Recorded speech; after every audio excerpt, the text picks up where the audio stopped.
The holographic display filled the entire wall of the United Earth Command Center. Captain Jinho Park stared at the red dots that represented the enemy fleet. There were so many of them. Each dot was a warship, and together they formed an armada that could destroy Earth's entire defense force 10 times over. "How long until they reach firing range?" Admiral Hana Kim asked. Her voice was calm, but Jinho could see the tension in her shoulders. She stood with her hands clasped behind her back, watching the display with sharp eyes. 30 hours, Admiral," replied Lieutenant Taeyang Shin from his console. The young tactical officer had been tracking the enemy fleet for 3 days straight. "They're not even trying to hide their approach. They want us to see them coming." Jinho clenched his fists. The Galactic Empire had given Earth an ultimatum 2 weeks ago: surrender and become a vassal state, or be destroyed. Most of the Earth's government wanted to surrender. They looked at the numbers and saw no hope. The Empire had ruled the galaxy for thousands of years. They had crushed every species that resisted them. But Admiral Hana had convinced the World Council to wait. She said Earth had options. Most people thought she was crazy. Earth had only 40 warships. Good ships, yes, but 40 against 300 was suicide. "Admiral, the Empire is transmitting again," said Communications Officer Yuna Lee. "High Chancellor Vexithar himself. He's demanding an immediate response to their terms." Hana smiled slightly. It wasn't a happy smile.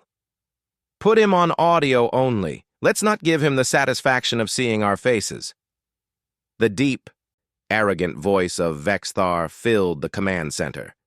"Humans of Earth, your time is running out.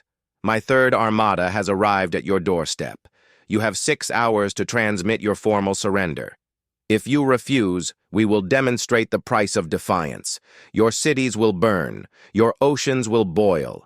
Your species will serve as an example to others who think they can resist the Empire." Hana waited a moment before responding. "Chancellor Vexthar, Earth requests a meeting to discuss the terms. We ask for 24 hours to prepare our response."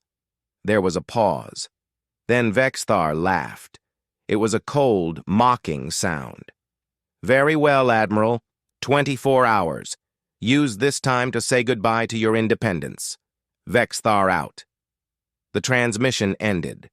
Several officers in the command center looked defeated. They thought the Admiral was just delaying the inevitable.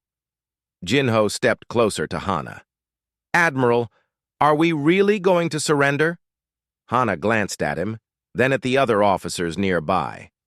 "Commander Minho Choi, please join us in the secure briefing room. Captain Jinho, Taeyang, Yuna, you too. It's time." The small group followed Hana into a side room. The door sealed behind them with a heavy click. Minho arrived last. The chief engineer looked tired but excited. He carried a data tablet that glowed with classified files. "What you're about to hear cannot leave this room," Hana began. 15 years ago, the World Council approved a secret project. We knew that someday we might face a threat we couldn't handle with conventional forces. We knew the galaxy was dangerous, so we started building something. Something the Empire has never seen before. She activated a holographic display. An image appeared. A ship, but calling it a ship didn't do it justice. It was enormous, shaped like a blade cutting through space. Weapon ports covered its hull. Hangar bays could hold thousands of fighters. It looked like something from a dream or a nightmare. "Project Blackstar," Minho said quietly. 15 years of work. The greatest achievement of human engineering. We built it in secret, piece by piece, in the outer Kuiper Belt where no one would look. Jinho stared at the image. That's impossible. A ship that size would take decades to build, and the resources— "We used automated construction," Minho interrupted. "Robot factories working around the clock. We mined asteroids for materials. Everything was done in the darkest part of the solar system. The Empire never suspected because we made sure they thought we were primitive. We acted weak while we built our strength. How big is it? Taeyang asked, his eyes wide. 15 kilometers long, Hana answered. It carries 2,000 strike fighters. It has weapon systems based on technology we developed independently, technology the Empire has never encountered. Gravitic weapons, quantum shields, point defense systems that can track and destroy 10,000 targets simultaneously. Yuna shook her head in amazement. One ship? Against their entire armada? One ship that's worth 100 of theirs, Minho said with pride. Maybe more. We won't know until we test it in real combat. But the simulations are promising. Very promising. Hana's expression turned serious. I won't lie to you. This is a risk. The Black Star is untested in actual battle. It might fail. But if we surrender without fighting, Earth becomes a slave world. Our children will grow up under the Empire's boot. I would rather die fighting than live on my knees. Jinho felt something stir in his chest. Hope, maybe, or just stubbornness. When does the Black Star arrive? It's already on its way, Hana said. I sent the activation code an hour ago. It will reach Earth's orbit in 23 hours. Right when the deadline expires, Taeyang realized. Exactly. Hana looked at each of them. We're going to stall. We're going to negotiate. We're going to make them think we're afraid. And when they're confident, when they think they've won, we're going to show them what humans are really capable of. Minho pulled up more data on his tablet. I need to brief the command crew on the Black Star's systems. Captain Wanho Jiang is already aboard with his crew. They've been training in secret for 5 years. They know that ship better than they know their own homes. Good, Hana said. Jinho, I want the Defiance and the rest of our fleet in defensive formation around Earth. Make it look like we're preparing for a last stand. Let them think we're desperate. Yes, Admiral. Yuna, prepare our negotiation team. I want you to lead the talks with the Empire. Be meek, be cooperative. Give them everything they ask for in the discussions. Make them believe we've already given up. Yuna nodded, understanding the strategy. They'll be overconfident. They won't see it coming. That's the idea. Hana looked at the hologram of the Black Star one more time. Humanity has been underestimated before. Every time someone thought we were weak, we proved them wrong. The Empire is about to learn that lesson the hard way. Deep in the outer solar system, beyond the orbit of Neptune, something stirred in the darkness. Running lights flickered to life along a massive hull. Engines that had been cold for months began to warm up.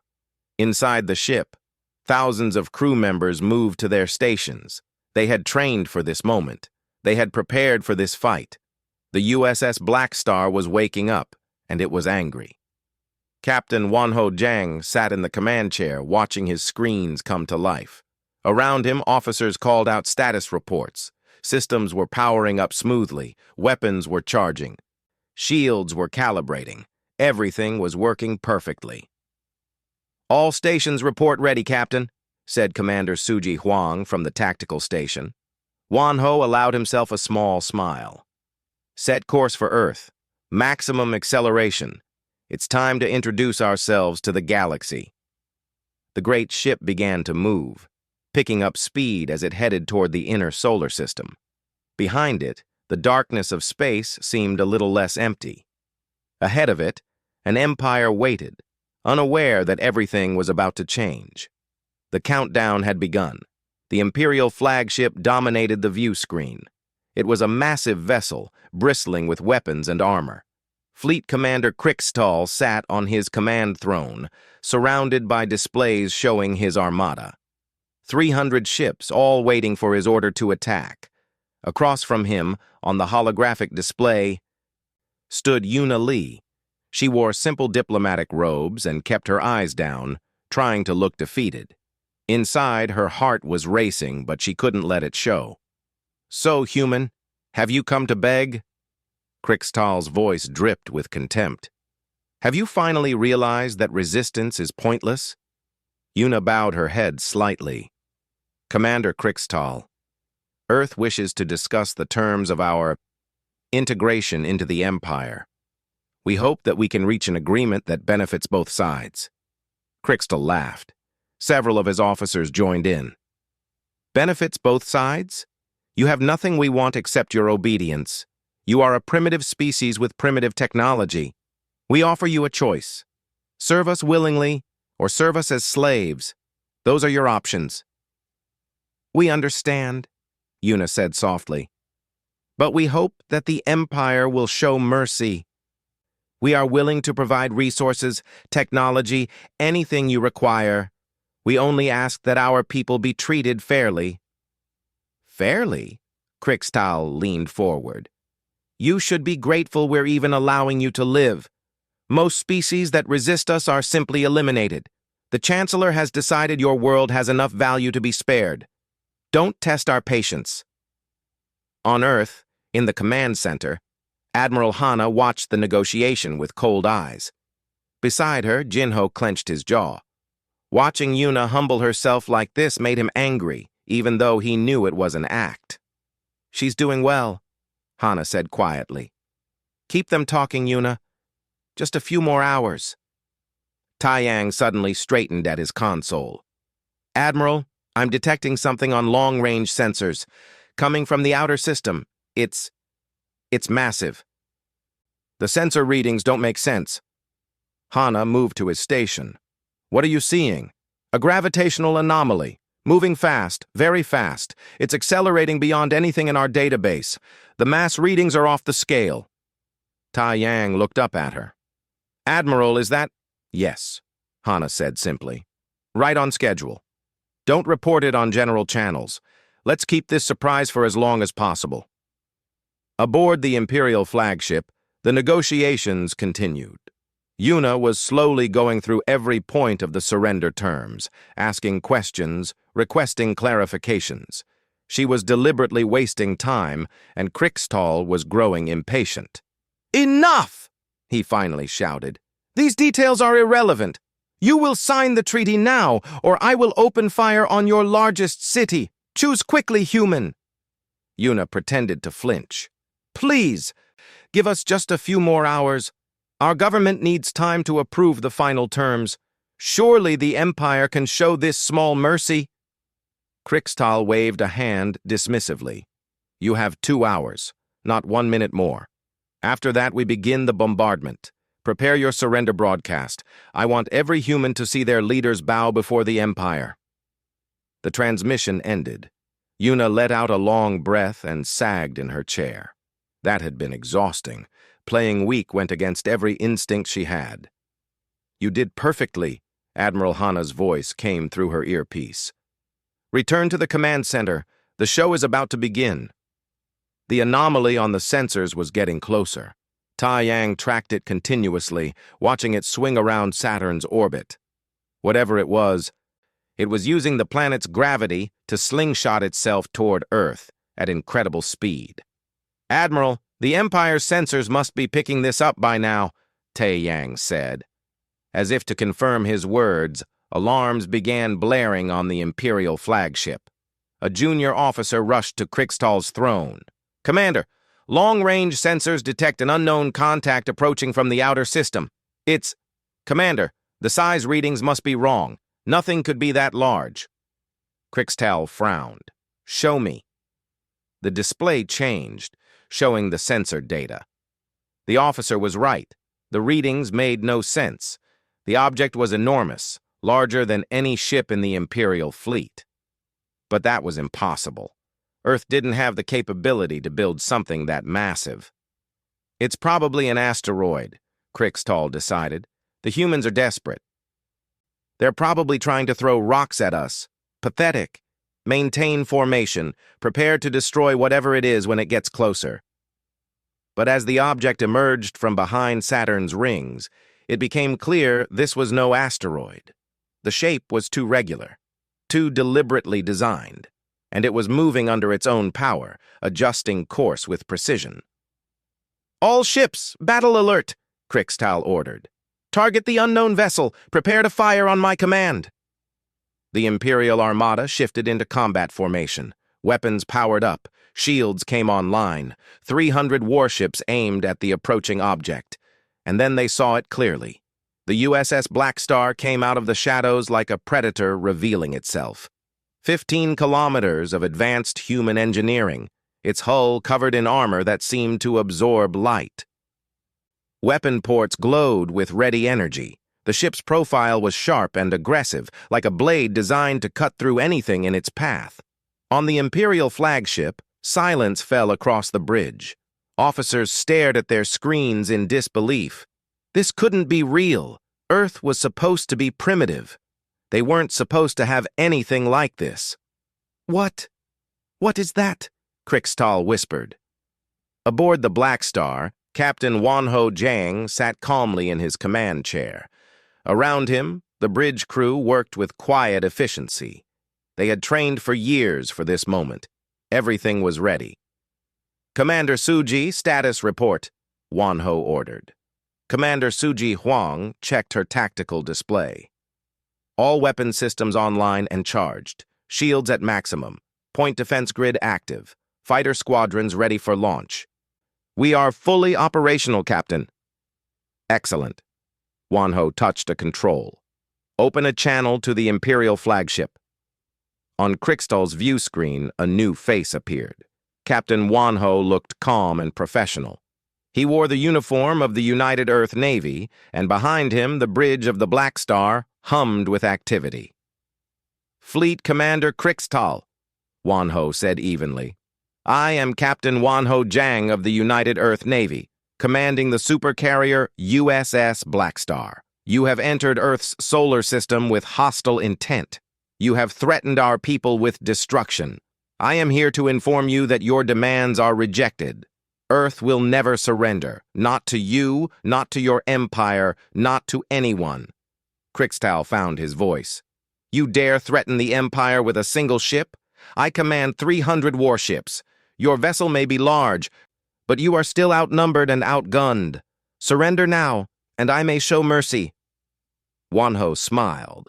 It wasn't a friendly smile. "Commander, you are operating on outdated assumptions. Size and numbers aren't everything. Allow me to demonstrate." He made a small gesture. On the Blackstarthe's hull, sections slid open, revealing rows upon rows of fighter launch tubes. Within seconds, spacecraft began pouring out. Hundreds of them, then thousands. They formed up around the Blackstarthe in precise formations, each one equipped with weapons and shields, far beyond anything the Empire had seen.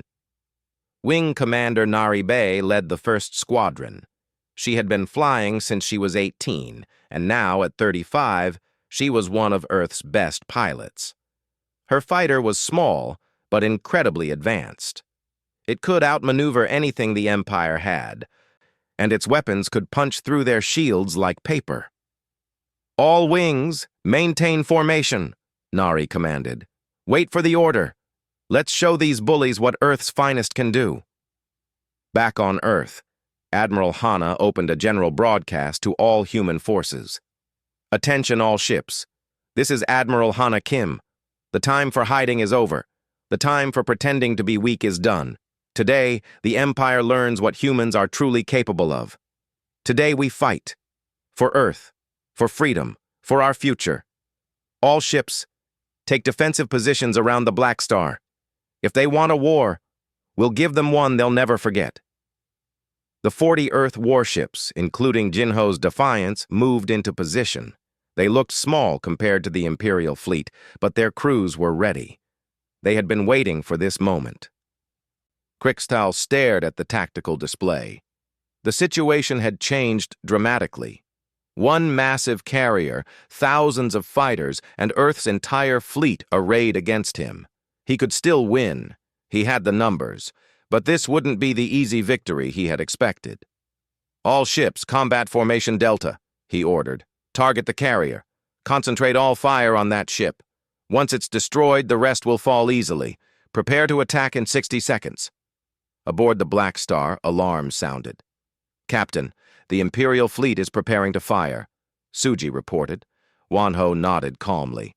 "Let them try. All crew, battle stations. This is what we built this ship for. Time to see if 15 years of work was worth it. Prepare to engage the enemy. The two fleets faced each other across the void of space, the Empire's armada, confident in their numbers and power. Earth's defenders, determined to protect their home no matter the cost. Between them, the USS Blackstarthe waited, a secret weapon finally revealed. The battle for Earth's freedom was about to begin. The first wave of Imperial missiles streaked through space like deadly rain. 200 warships fired simultaneously, launching thousands of projectiles at the Blackstarthe. Each missile carried enough explosive power to level a city.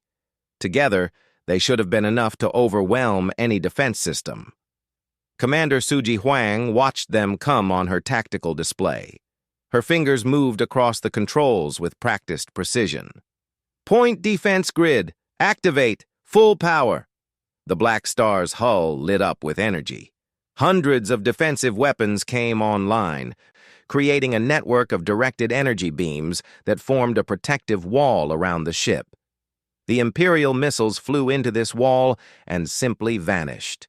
They didn't explode. They didn't bounce off. They were torn apart at the molecular level before they could even get close. On the Imperial flagship, officers watched in horror as their entire first wave was destroyed before hitting the target. "Impossible!" one of them shouted. "Nothing can track that many targets at once." Krikstal's face darkened with anger. "Fire the energy weapons! All ships, maximum power!" Bright lances of energy shot across space.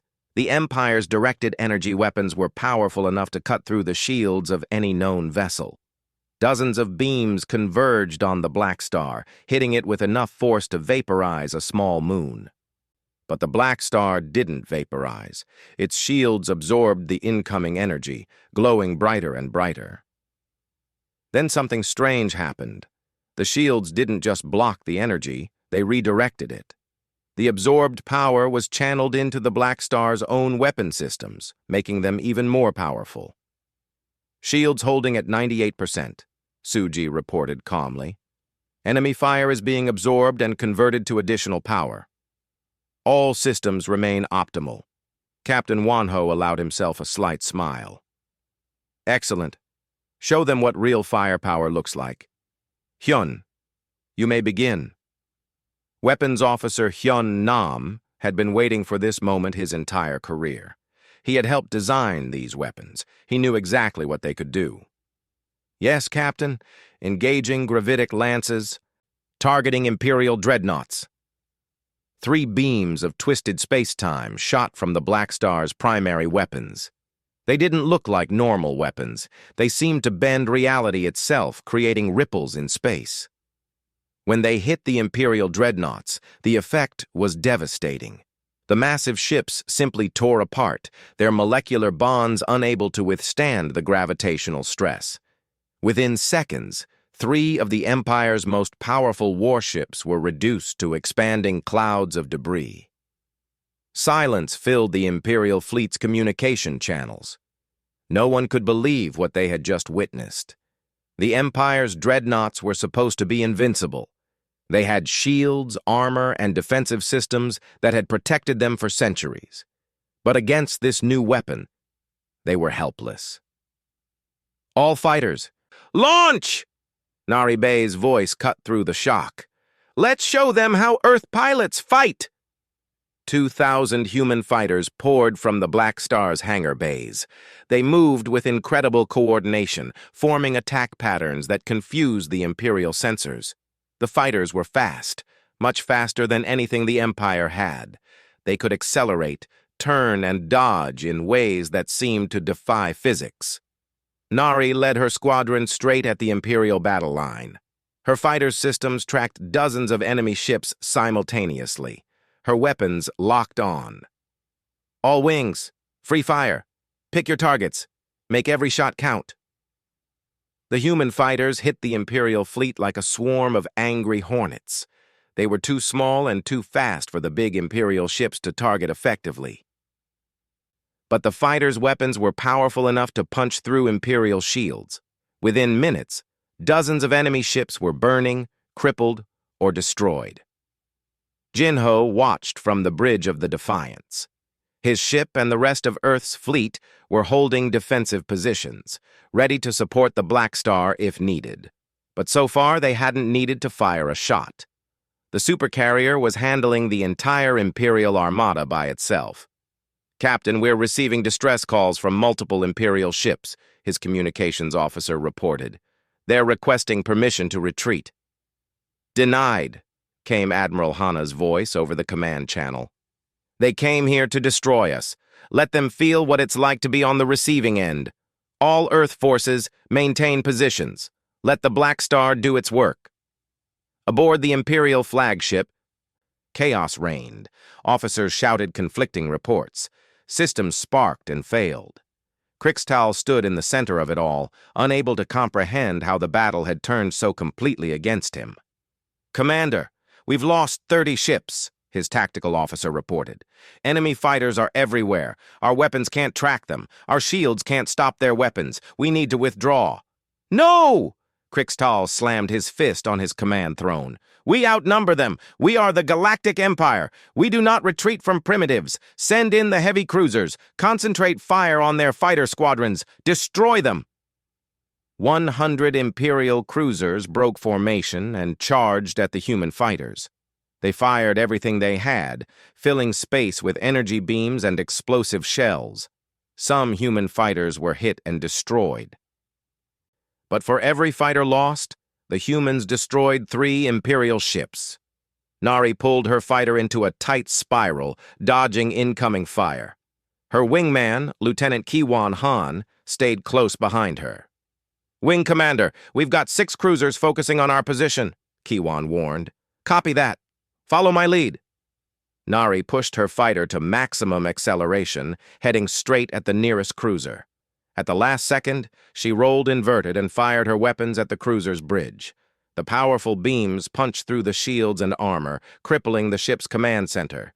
She flew past it so close that she could see the panic on the enemy crew's faces through the viewports. The other 5 cruisers tried to follow her, but they were too slow. They ran straight into a trap. 3 other human squadrons had positioned themselves above and below the enemy ships. They fired simultaneously, hitting the cruisers from multiple angles. Within seconds, all 5 ships were disabled or destroyed.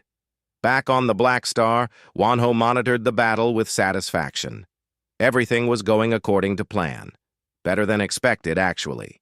The simulations had predicted they would take more damage than this. But the Empire's tactics were predictable, and their technology was outdated. "Captain, the Imperial flagship is trying to regroup their forces," Suji reported. "They're pulling back to a defensive formation." "They're learning." "Good. It won't help them, but at least they're trying." Wanho opened a channel to the fighter squadrons. "All wings, pull back to defensive positions. Let them reorganize. I want them to think they have a chance." The human fighters withdrew, forming a protective screen around the Black Star. The Imperial fleet regrouped, counting their losses. They had started with 300 ships. Now they had less than 250 operational vessels, and they hadn't even scratched the human supercarrier. Minho Choi, watching the battle from Earth's command center, felt proud of the ship he had helped create. 15 years of work, and it was performing even better than he had hoped. The experimental technologies were all working perfectly. The gravitic weapons, the quantum shields, the advanced targeting systems, everything was functioning as designed. "Admiral, the Empire is trying a new tactic," Taiyang reported. "They're dispersing their fleet. Instead of attacking in waves, they're surrounding the Black Star. They're going to try to hit it from all directions at once." Hana studied the tactical display. "They're adapting. That's smart. But it won't be enough. Wanho knows what he's doing." Indeed, Captain Wanho had already anticipated this move. "Suji, rotate our defensive grid to full sphere coverage.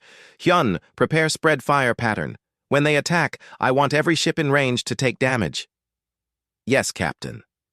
The Imperial ships completed their encirclement. They hung in space around the Black Star, forming a sphere of warships. From every direction, weapons aimed at the human vessel. It was a classic Imperial tactic: surround the enemy and hit them from all sides simultaneously. No shield could protect every direction at once. "Fire!" Crixtal ordered. Energy beams and missiles came from every direction. The Black Star disappeared in a cloud of explosions and energy. For a moment, the Imperial crews thought they had won. Surely nothing could survive that much concentrated firepower. But when the explosions cleared, the Black Star was still there. Its shields glowed brightly but held firm.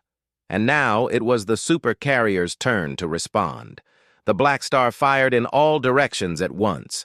Dozens of gravitic lances, hundreds of energy beams, thousands of guided projectiles, all launched simultaneously. The ship's advanced targeting systems tracked every enemy vessel and calculated the perfect firing solution for each one. The Imperial ships didn't stand a chance. Their shields failed, their armor crumbled, their hulls tore apart. In less than 30 seconds, 50 more Imperial ships were destroyed or crippled, and the Black Star's shields were still at 90% capacity. Crixtal finally understood. He couldn't win this battle. His fleet was being systematically destroyed by a single ship. If he continued fighting, the Empire would lose its entire Third Armada. For the first time in his long military career, he felt genuine fear. "All ships retreat," he ordered. "Fall back. Emergency jump to hyperspace." The surviving Imperial ships turned and fled. They activated their faster-than-light drives and vanished, leaving behind wreckage and disabled vessels. In less than 2 hours, Earth had defeated the Galactic Empire's invasion force. Aboard the Black Star, the crew erupted in cheers. They had done it. They had protected Earth and proven that human technology was superior to the Empire's. Wanho allowed them a moment to celebrate before calling for silence. "Excellent work, everyone. But this is just the beginning. The Empire won't forget this. They'll be back with more ships. We've won the battle, but the war is just starting." Admiral Hana opened a channel to the entire fleet. "Earth forces, well done. But Captain Wanho is right. We've made a powerful enemy today. The Empire will want revenge. However, we've also proven something important. We've shown them that Earth cannot be bullied. We will not surrender, and we have the strength to back up that defiance." She paused, then continued. "Jinho, I want you to send a message to the fleeing Imperial ships. Tell them to return to their empire with a warning. Earth is no one's vassal. Tell them what happens when you underestimate humanity." Jinho smiled grimly. "Yes, Admiral. With pleasure." The message was transmitted across all frequencies. The surviving Imperial ships received it as they fled through hyperspace. And slowly, word began to spread across the galaxy. The Galactic Empire, rulers of known space for millennia, had been defeated by a single human ship. Everything was about to change. News of the Third Armada's defeat spread through the galaxy faster than light itself. Within 3 days, every major civilization knew what had happened at Earth. The story seemed impossible, a single ship defeating 300 Imperial warships. But the survivors confirmed it. The sensor logs proved it, and the wreckage floating in Earth's solar system showed the truth of the battle. On the Imperial throne world of Vexar Prime, High Chancellor Vexthar sat in his Grand Council chamber. Around him, the most powerful leaders of the Empire gathered: admirals, generals, governors, and ministers, all waiting to hear how their leader would respond to this humiliation. "Show me the footage again," Vexthar commanded. The holographic display activated, showing the battle from multiple angles. The Council watched in silence as the massive human ship tore through their fleet. They saw weapons that shouldn't exist. They saw defensive systems that defied known physics. They saw their supposedly invincible warships reduced to scrap metal. "How?" Admiral Drexus demanded. "How did they build something like that? Our intelligence said Earth was technologically inferior. They shouldn't have faster-than-light travel, let alone weapons that can manipulate gravity itself." "They lied to us," said Minister Kolvan. They pretended to be weak while secretly developing advanced technology. We underestimated them. More than that, said a quiet voice. Everyone turned to look at the speaker. Dr. Minji Quan stood at the back of the chamber. She was human, one of the few allowed to work within the Empire as a guest researcher. For 5 years, she had studied Imperial technology, always asking questions, always learning. The Empire had thought she was harmless. Now they weren't so sure. "Explain yourself, human," Vexthar commanded. Minji stepped forward. She had been waiting for this moment. "The Empire made a fundamental mistake. You assumed that because Earth was young, we were primitive. You saw that we discovered space travel recently and concluded we were behind you technologically, but you failed to consider something important." "Which is?"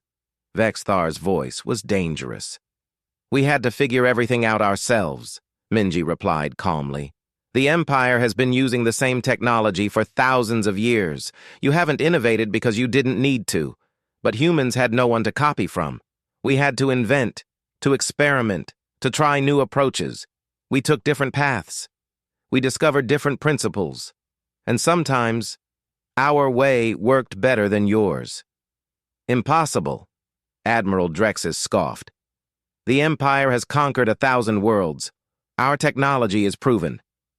"Your technology is old," Minji corrected. "You've been using the same shield systems, the same weapons, the same engines for centuries. Why improve something that already works? But Earth never stopped innovating. We couldn't afford to, and now we've surpassed you in several key areas." Vexthar leaned forward. "You knew about their weapons. You knew about this ship." "I suspected Earth was working on something," Minji admitted, "but I didn't know the details. I'm just a scientist, not a military officer. However, I understand how my people think. We don't give up. We don't surrender. Push us into a corner and we'll find a way out. Threaten our home, and we'll build whatever we need to protect it." The Chancellor's eyes narrowed. "Guards, take her to a cell. She knows too much." As guards moved to seize her, Minji smiled. "Go ahead. It won't change anything. Earth knows you'll retaliate. They're already preparing for your next attack, and this time, they'll be ready for whatever you bring."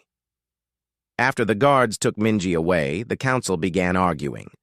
Some wanted immediate revenge. Others counseled caution. A few even suggested negotiating with Earth. But Vexthar silenced them all with a gesture. "The Empire does not negotiate with rebels," he declared. "We do not accept defeat from primitives. Assemble the Grand Fleet. I want every available warship ready to deploy within 2 weeks. We will crush Earth so thoroughly that no other world will ever dare to defy us again."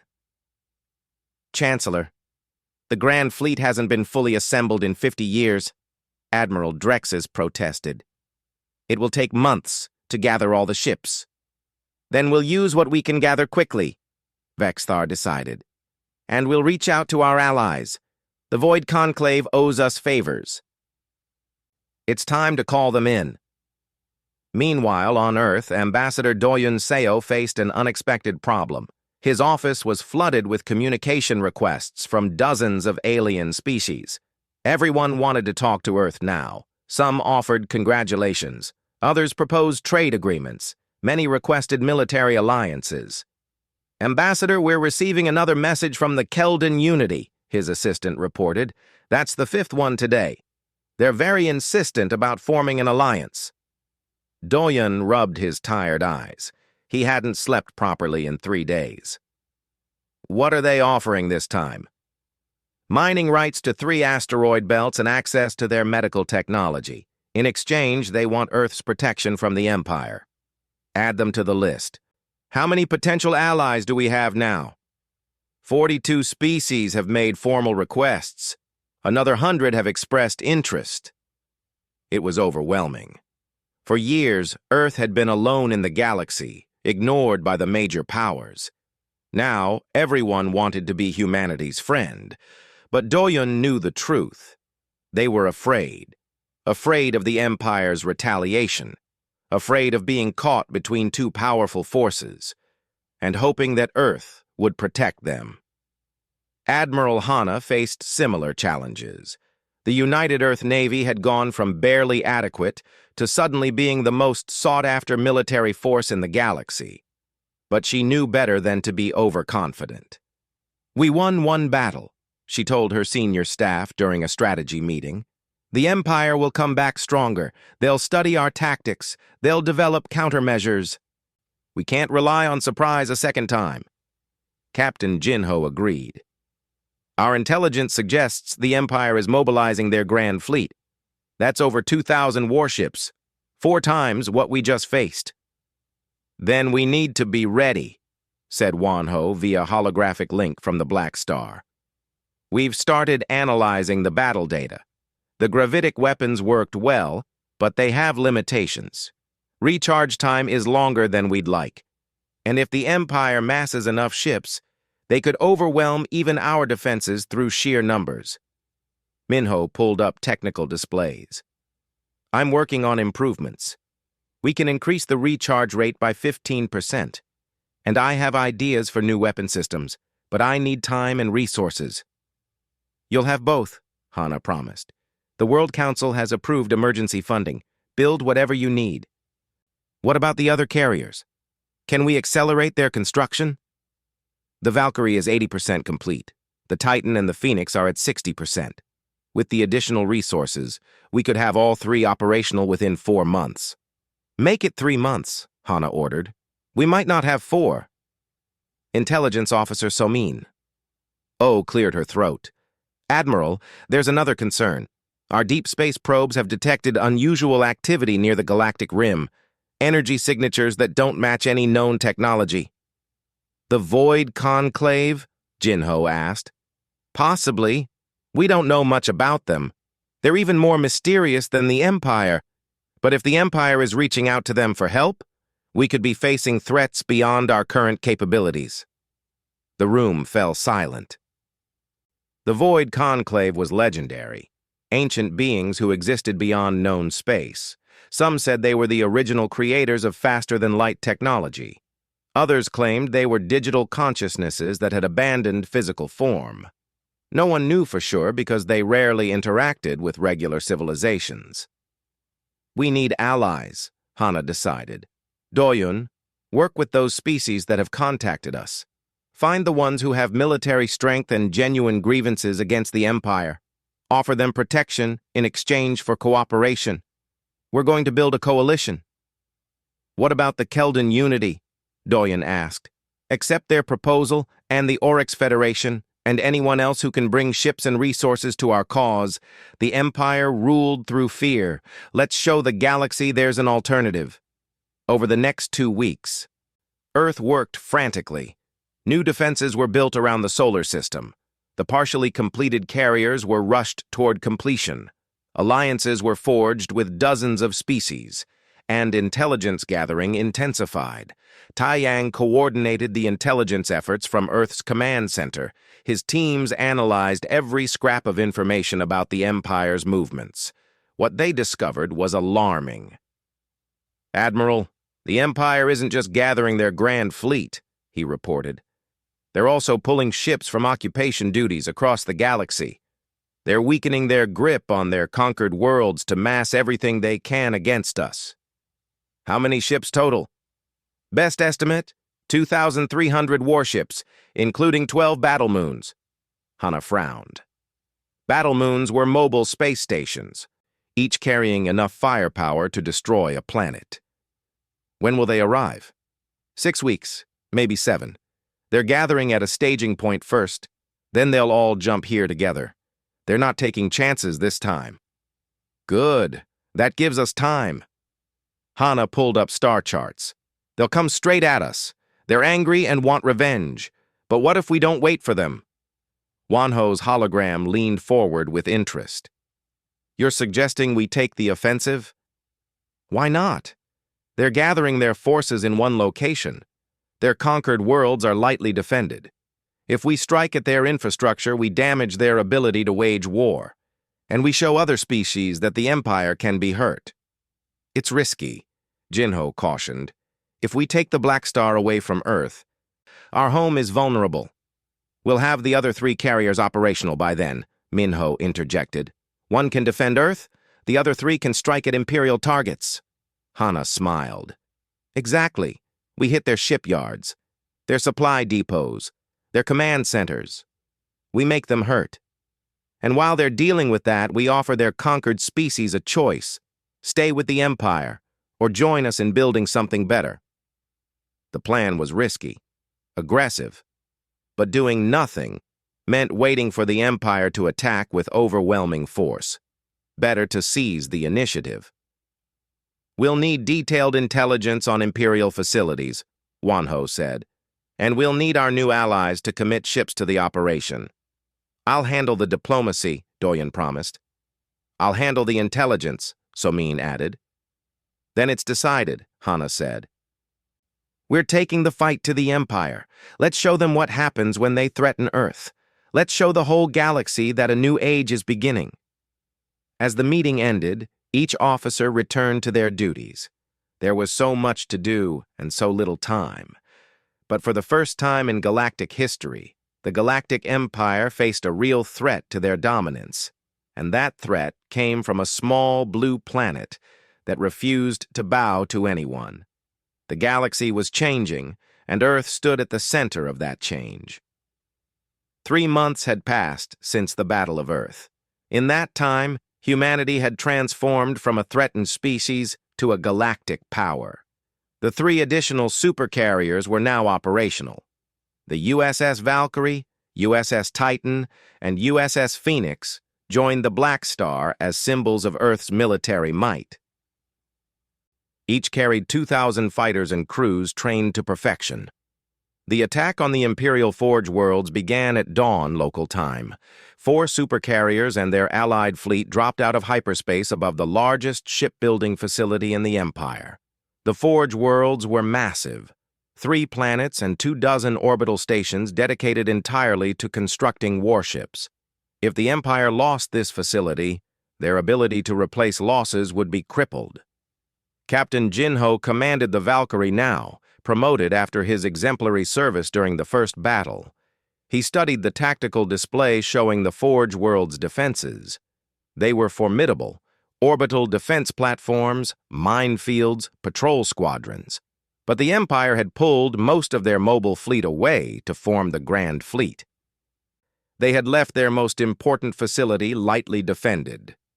"All ships, commence the attack!" Admiral Hana ordered from the Black Star. "Jinho, your target is the primary orbital station. Wanho, take the Titan and hit the planetary shields. I'll handle the defense platforms with the Phoenix and our allied ships." "Understood," Jinho replied. Valkyrie moving to attack position. The human carriers split up, each heading toward their assigned targets.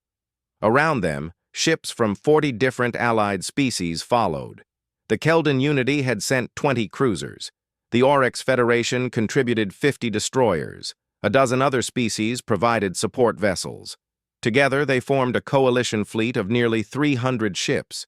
But the real power lay in the 4 supercarriers. Each one was a mobile fortress that could take on an entire fleet by itself. Wing Commander Nari led the fighter assault against the defense platforms. Her squadron had been practicing new tactics, coordinated strikes that overwhelmed point defenses through sheer precision. They swept in like a tidal wave, dodging incoming fire and striking at weak points in the platform's armor. "Gold Squadron, hit those shield generators," Nari commanded.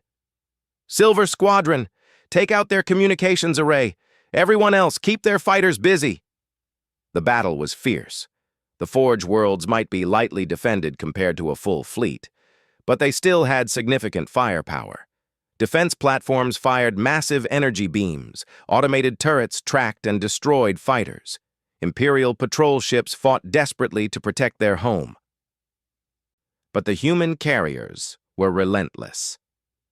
The Valkyrie approached the primary orbital station, a massive structure where half-completed warships hung in construction cradles. Jinho ordered his weapons officer to target the station's shield generators.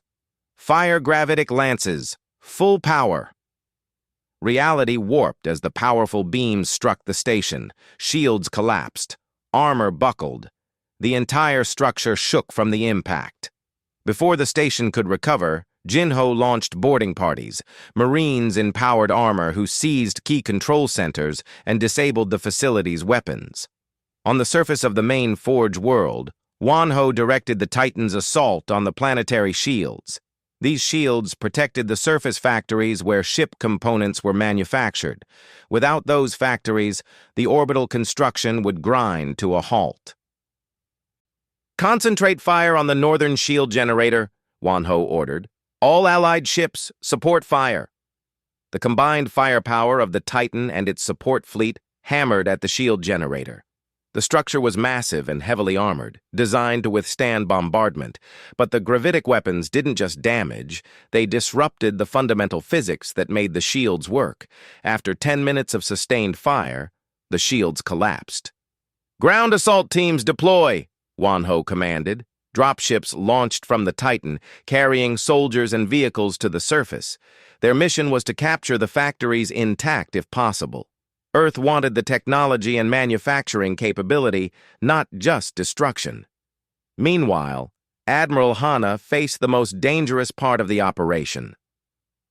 The defense platforms were automated and programmed to fight to the death. They couldn't be reasoned with or frightened. They would keep firing until they were destroyed. "Suji, status report," Hana asked her tactical officer. Commander Suji Huang reviewed her displays.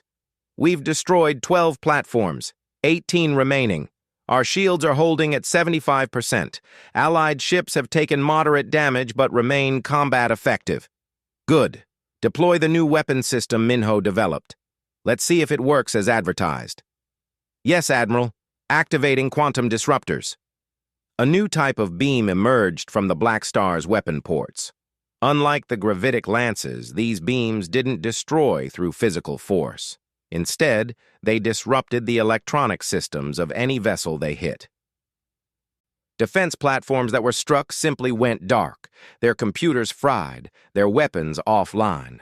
Within minutes, the remaining platforms were disabled. The Forge world's defenses were broken. But the battle wasn't over. Deep in the Empire's territory, at the staging point where the Grand Fleet was gathering, alarms blared. High Chancellor Vexthar received word that the Forge worlds were under attack. "How many ships?" he demanded. "4 of their carriers, Chancellor, plus approximately 300 Allied vessels." Vexthar made a quick decision. "Deploy the 5th and 7th fleets. They're the closest to the Forge worlds. Have them engage the human forces immediately." "That will delay the Grand Fleet's deployment," Admiral Drexus warned.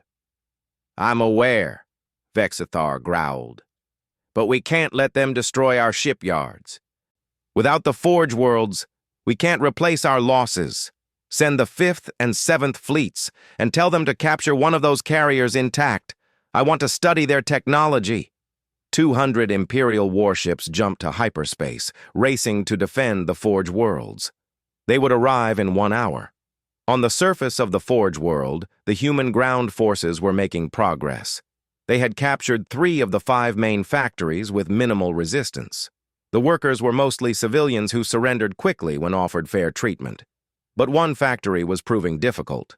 Lieutenant Kiwan Han led his Marine squad through the factory corridors. They encountered automated defense turrets and a few Imperial soldiers who refused to surrender. The fighting was close and brutal. "Sir, we've reached the central control room," one of his Marines reported. "But it's sealed. Blast doors 3 feet thick." Kiwan examined the door. "Set charges. We're going in." The explosion rocked the corridor. The blast doors buckled but didn't quite break. Kiwan's squad fired their weapons at the weakened points, finally creating an opening large enough to enter. Inside, they found the factory's control systems, and a surprise, Dr. Minji Quan. She sat calmly at a console, her hands bound, with 2 Imperial guards pointing weapons at her. "Don't come any closer," one guard warned. "We'll kill the prisoner." Kiwan raised his weapon but didn't fire. "She's human. Let her go." "She's a spy," the guard replied. She worked for the Empire while secretly feeding information to Earth. The Chancellor ordered her executed, but we haven't had the chance yet. Minji spoke calmly. It's true. I spent 5 years studying the Empire's technology. Everything I learned I transmitted back to Earth in coded messages. I helped design the weapon systems on the supercarriers. The Empire finally figured it out 2 months ago. Then we're definitely not leaving you here, Kiwan said. He made a subtle gesture to his squad. They understood. 2 Marines threw flash grenades simultaneously.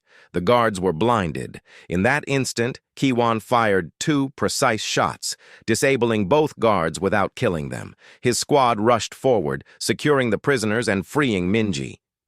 Thank you, she said, rubbing her wrists. I was beginning to think I'd die in this factory. You're coming home, Kiwan told her. Earth doesn't abandon its people.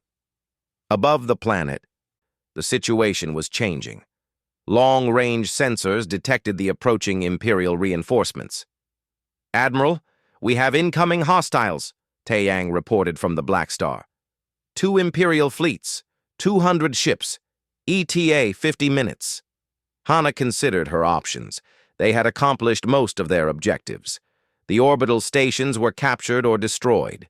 The factories were mostly under control. They could withdraw now with a major victory, or they could stay and fight the reinforcements.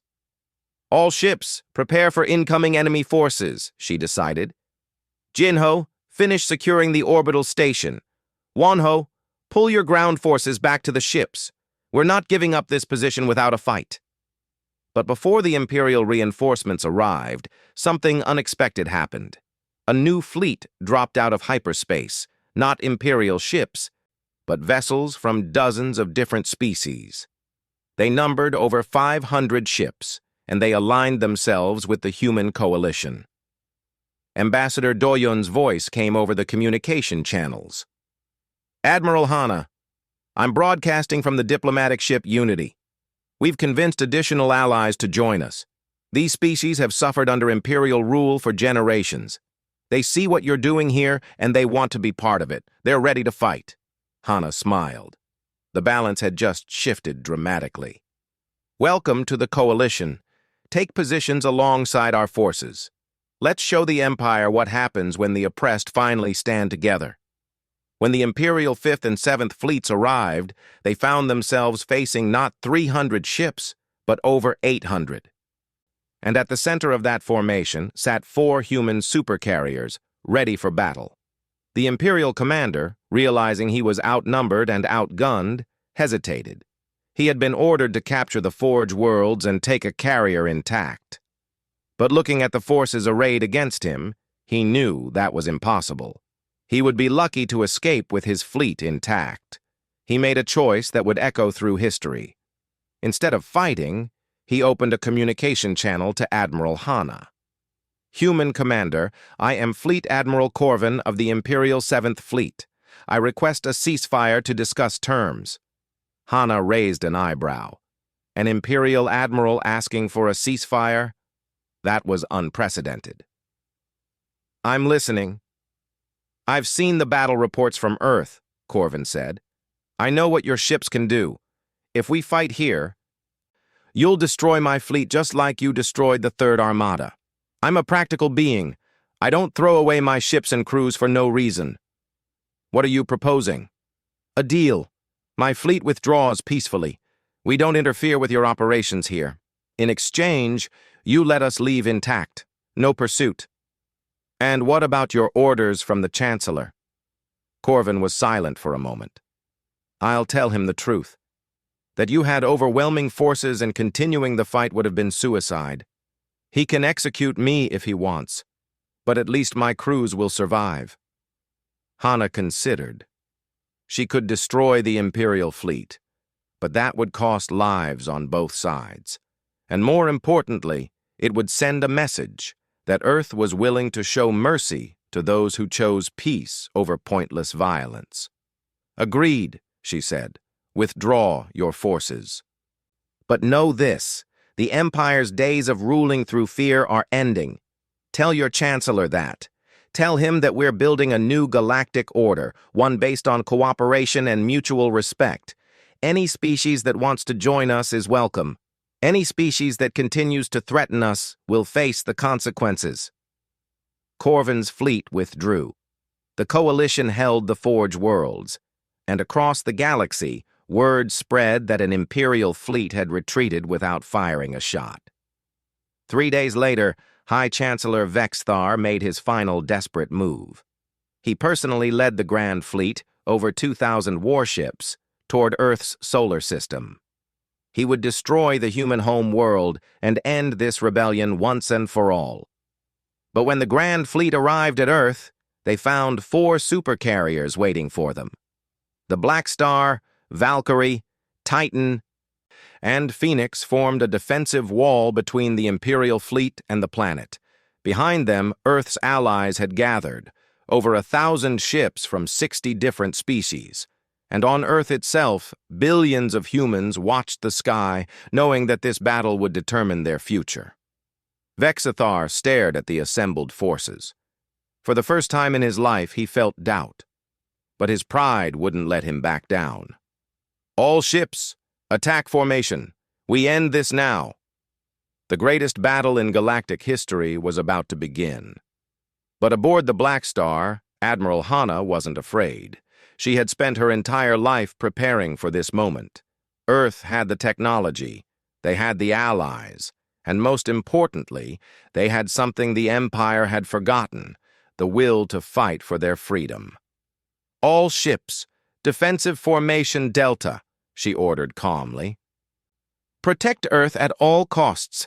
Today we show the galaxy that a new age has begun. Today, tyranny ends. For Earth, for freedom, for our future." The battle raged for 18 hours. The Empire threw everything they had at Earth's defenders, but the 4 supercarriers held the line. Their weapons tore through Imperial ships, their shields absorbed impossible amounts of damage, and their fighter squadrons, led by warriors like Nari, fought with a skill and determination that overwhelmed the enemy. When Vexthar's flagship was disabled by a gravitic lance from the Black Star, the remaining Imperial forces surrendered. The Grand Fleet was broken. The Galactic Empire's military power was shattered. In the aftermath, Doyen negotiated the Treaty of Sol. The Empire agreed to dissolve its military authority and join a new galactic council where all species had equal representation. The conquered worlds were freed, and Earth, despite its victory, chose not to dominate, but to build a coalition of equals. Admiral Hana stood on the Black Star's observation deck, watching as representatives from hundreds of species arrived for the first council meeting. Jinho joined her, looking tired but satisfied. "We did it," he said quietly. "We actually did it." "We survived," Hana corrected. "And we changed everything. The galaxy will never be the same." "Do you think it will last? The peace?" Hana smiled. "That depends on us. We have to prove that there's a better way than conquest and domination. We have to show that different species can work together as equals. It won't be easy. But nothing worthwhile ever is." The USS Blackstar, once a secret weapon, had become a symbol of hope. A reminder that even the youngest species could change the universe if they refused to accept defeat. Earth had gone from facing annihilation to reshaping galactic civilization. And they had done it not through cruelty or conquest, but through courage, innovation, and an unshakable belief in freedom. The human age had begun.